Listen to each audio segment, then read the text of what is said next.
Assalamualaikum dan selamat malam. Sekali lagi bersama dengan saya Cikgu Abdullah di channel Matematik Tingkatan 2. Okey, hari ini kita akan bincang untuk tajuk pecutan Okey, sebelum ni cikgu dah cerita graf pecutan laju pada paksi Y pada paksi X adalah masa laju bahagi dengan masa. So kecurunan dekat sini menunjukkan pecutan. Okey, apa formula pecutan? Pecutan sama dengan laju bahagi dengan masa. Apa-apa sahaja dengan bahagi dengan masa mesti ada perkataan apa? Kadar perubahan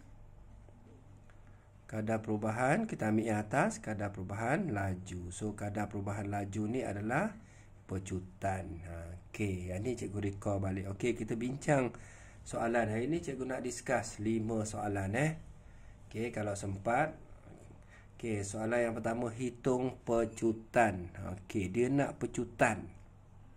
Okey, formula dah ada dah. Pecutan sama dengan laju bahagi dengan masa Pecutan bagi situasi di bawah. Okey, sebuah lori memecut daripada 25 km per jam kepada 95 per jam dalam masa 35 minit. Okey. So sekarang ni dia pecut mula 25, lepas tu ke 95 maksudnya yang ni tolak dengan yang ni lah. Betul Okey, kita tulis formula pecutan sama dengan laju akhir dia 95 tolak 25. Okey, bahagi dengan 35 minit. Sekarang ni dia nak kilometer, yang ni kilometer yang atas ni kilometer per jam bawah pun mesti per jam. So 35 ni kita tukar kepada jam. 35 bahagi dengan 60 So kita tukar dia kepada jam. Okey, tekan kalkulator, kita bahagi yang ni dulu, lepas tu yang ni tolak yang ni, bahagi yang ni So awak akan dapat 120 km. Okey, jam warna atas, jam negatif 2. Ni untuk pecutan. Okey, boleh faham Okey, soalan yang kedua. Laju sebuah kereta berkurang daripada 30 km per jam kepada 5. Okey, mula dia bawa kereta 30. Lepas tu dia slowkan kereta dia kepada 5 km per jam dalam masa 10 minit. Nampak minit mesti tukar kepada jam. So pecutan, tulis formula jangan lupa. Pecutan sama dengan laju. Okey, laju ni laju akhir dia So laju akhir dia 5 tolak dengan laju awal dia. Start dia bawa kereta 30 bahagi dengan 10 minit, nak tukar pada jam. 10 bahagi dengan 60. So dekat sini tolak.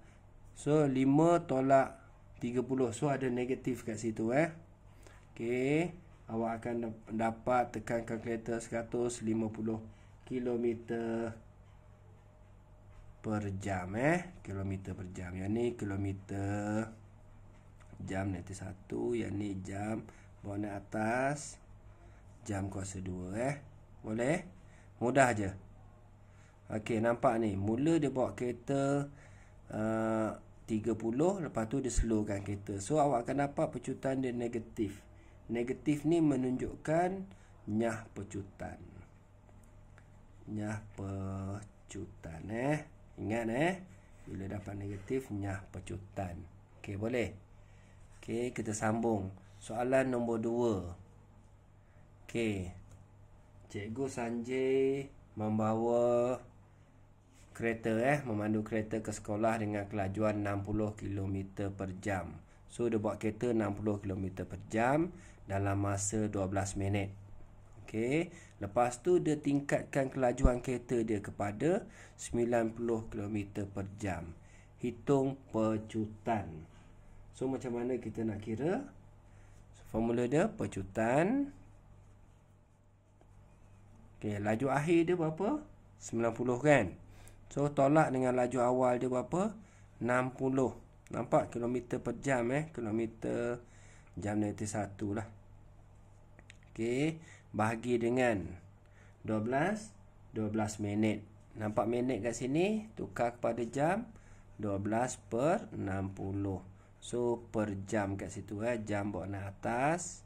So ni negatif 1, dia jadi negatif 2. So tekan kalkulator 150 km jam negatif 2. Okey, boleh. Okey, soalan yang ketiga. Berdasarkan satu uji kaji. Ini eksperimen yang dibuat Laju bola sepak apabila ditendang berkurang daripada mula-mula dia 27 meter per second. Dia kurang kepada 15 meter per second dalam masa 2 saat. Hitungkan nyah pecutan. Nampak nyah pecutan ni jawapan dia mesti negatif So pecutan. Kita kira pecutan akhir dia berapa? 15. Tolak pecutan awal dia berapa? 27 meter per second meter second negatif 1 lah. Bahagi dengan 2 saat. 2 saat. Saat bawa naik atas, saat negatif 2 So awak akan dapat negatif 6 meter second negatif 2.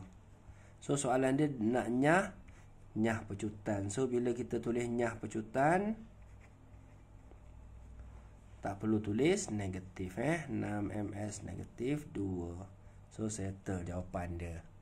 Mudah kan untuk tajuk pecutan. Untuk soalan yang terakhir, soalan ni panjang sikit discussion dia So cikgu baca dululah soalan dia. Soalan ni cikgu ambil daripada buku teks. Rajah di bawah menunjukkan graf jarak bahagi dengan masa. So kat sini jarak. Unit dia kilometer bahagi dengan masa. Unit dia minit lah. Minit. Apa dia kata graf OBCD. So OBCD.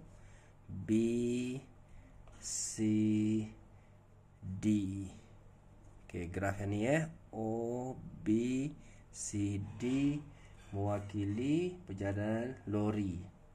Dari bandar P ke bandar Q. Yang ni lori ni lori. Daripada bandar P, kita label lah ni bandar P. P ke atas ni bandar Q. So sekarang ni lori dia bawa daripada sini ke sini, sini ke sini, sini ke sini So dia sampailah bandar Q yang ni menunjukkan masa lah. So sebenarnya dia gerak sini ke sini graf X WX. Ni WX. Nampak kat sini WX mewakili motosikal. Ni motor. Motor daripada W ke X. Maksudnya bandar Q ke bandar P lah. Lepas tu lori itu bertolak dari bandar P dan motosikal bertolak daripada bandar Q pada waktu yang sama melalui jalan yang sama. So waktu dia sama, jalan yang sama. Yang ni pergi ke sini, yang ni pergi ke sini Nyatakan tempoh masa dalam minit lori itu berhenti. So dekat sini dia dah bagi kat sini. Cikgu sama graf sikit. Kat sini 30 minit. So kat sini 59 minit, 80 minit, 120 minit. So kat sini jarak dia 16, kat sini jarak dia 62 So nyatakan tempoh masa dalam minit lori itu berhenti. So kita tengok lori dulu. Cikgu guna pen warna lain lah. Lori So lori yang ni adalah lori. So sekarang ni dia nak masa. Masa lori itu berhenti. Kat mana lori itu berhenti? Nampak ni kat sini ke sini jarak dia 16. Lepas tu dia berhenti. Ni berhenti sampai sini. So macam mana kita nak kira? 80 tolak dengan 30. So berapa lama lori itu berhenti? 50 minit. Mudah je. Okey, jika perjalanan bermula pada pukul 4. So perjalanan dia mula pada sini ya, pukul 4. Pukul berapa kereta itu bertemu? So dia bertemu kat mana bertemu? Okey, cikgu ambil marker warna lain warna purple Ini adalah motosikal. So dekat mana dia bertemu? Kat sini nampak ni pertemuan antara dua tu. So kita tulis macam mana? Dia start pukul berapa? Pukul 4 PM. So dekat sini masa dia berapa? 59. Maksudnya kat sini dia start pukul 4 So dia bertemu 59 minit. So pukul berapa dia bertemu? Pukul 4.59 PM. Senang je. Boleh Okey, seterusnya. Cari jarak dalam kilometer dari bandar Q apabila kedua-dua kereta itu berhenti. Okey, bila sekarang ni dia nak jarak dalam kilometer dari bandar Q.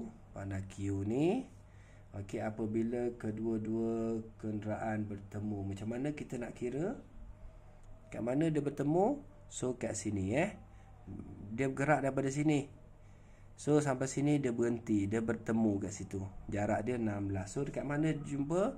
So 62 tolak dengan 16. So dia jumpa dekat 46 km Dia jumpa dekat situ. Okey, boleh. Untuk tajuk pecutan So cikgu bincang 4 je lah soalan untuk hari ni. Okey, terima kasih.